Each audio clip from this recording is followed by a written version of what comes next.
On se retrouve pour une nouvelle session d'information. Mesdames et messieurs, bonjour et bienvenue.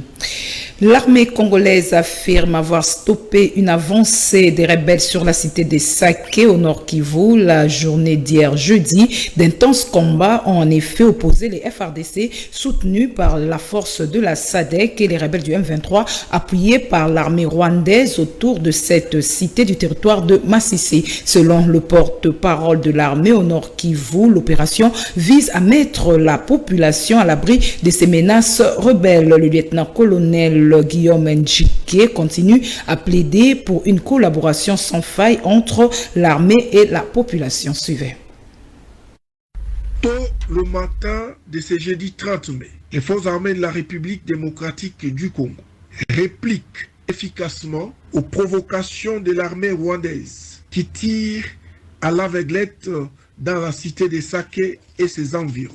Il est question pour les forces armées de la République démocratique du Congo et ses partenaires de mettre notre population à l'abri des tirs de ces terroristes. À ce stade, le mouvement ennemi a été stoppé net. Le reste des actions menées à ce jour vous seront communiquées dans les heures qui suivent. Il est cependant demandé à notre population d'accompagner son armée et ses partenaires et de ne pas se fier aux rumeurs que propage l'ennemi dans les réseaux sociaux.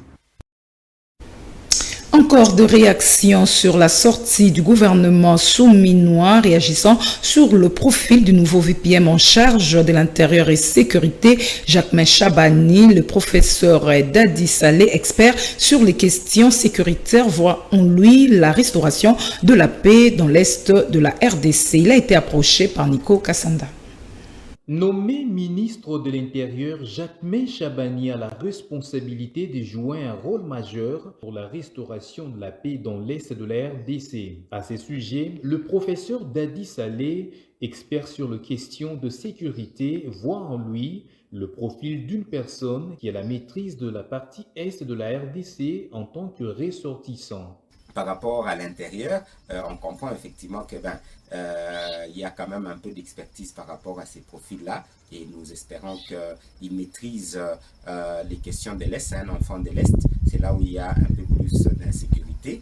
Il a été aussi voté comme sénateur, c'est-à-dire il a une certaine confiance aussi de ce côté-là, donc il peut être capable de bouger les lignes dans ce sens-là. Il note que la sécurité étant la priorité de priorité, le nouveau ministre de la Défense et de l'Intérieur doivent donner l'occasion aux Congolais d'écraser l'ennemi. Il n'y a pas de vrai profil pour dire qu'on peut être ministre de la Défense, mais si on a la détermination, on a appris, on connaît certaines techniques, c'est possible de le faire.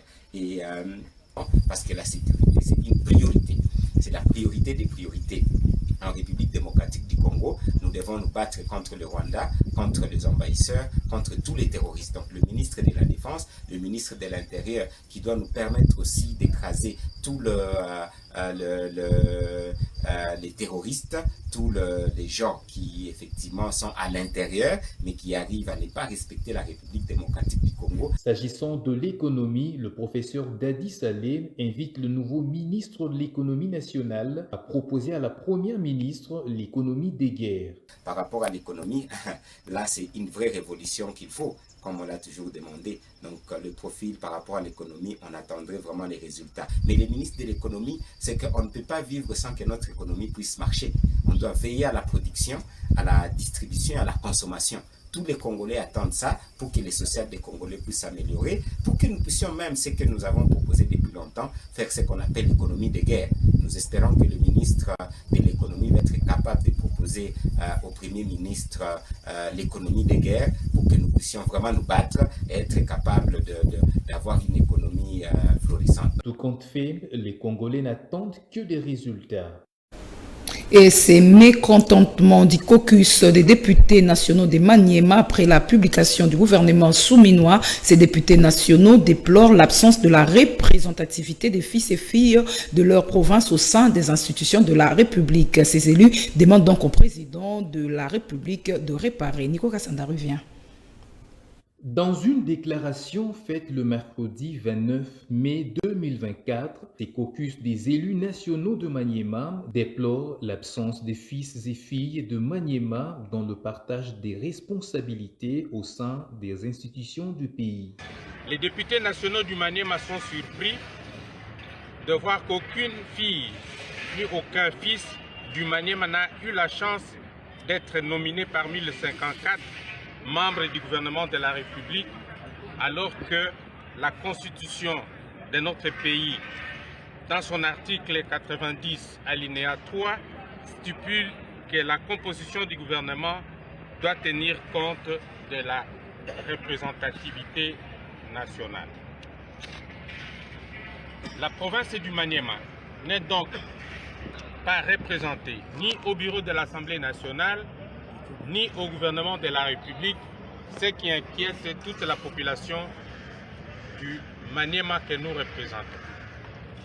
C'est ainsi que les élus de la province du Maniema se remettent à la sagesse du garant de la bonne marche des institutions de la République.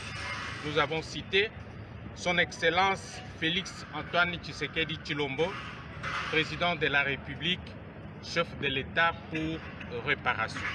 Ces élus nationaux ont fait remarquer que la composition du gouvernement doit tenir compte de la représentativité nationale.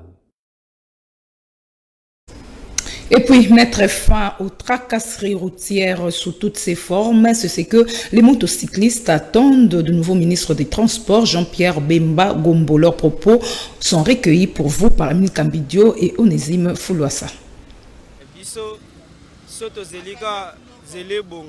Zelebonga en plus tracasserie et si la nazela ba policier ba komi okamba me otopamba pam na policier oyo azana ni aza roulage te akomi okanga moto pamba pam yango nde tozoboya alobela biso donc to souffrir fort na nzela oyo moye eza te ba policier batungisi biso fort fallait ba roulage bazala toyeba ke nakala toyebeli ba roulage na ba gilet mais mikolo tozoyeba roulage te tozoyeba policier te chaque policier nyoso azokanga moto bosala vision ya liboso za babongisa nzela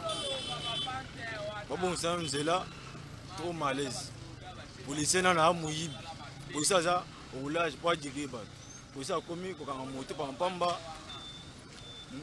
roulage tout ça mamuke ba akangi moto ça ba akangi moto ezani bon accident chaque jour 500 francs en jeton ça reçoit un mois donne combien chaque jour 500 francs au dépenser sur ma jeton. Et cette brève pour terminer en séjour à Kinshasa pour l'érection d'un mausolée, l'inhumation de Floribert Chebea dans la commune de Lantsele. La veuve Annie Chebea, épouse de l'ancien directeur exécutif de la Voix des Sans-Voix, a exigé l'ouverture d'un procès contre l'ancien président Joseph Kabila et le général John Numbi. Et selon la veuve Chebea, Joseph Kabila et le général John Numbi sont les commanditaires de l'assassinat de Floribert Chebea et Fidèle Bazana. Tout est bien qui finit bien, mesdames et messieurs. C'est la fin de cette session d'information. Retrouvez Ida Maloba 19h30 pour la grande édition du journal. Moi, je vous retrouve demain.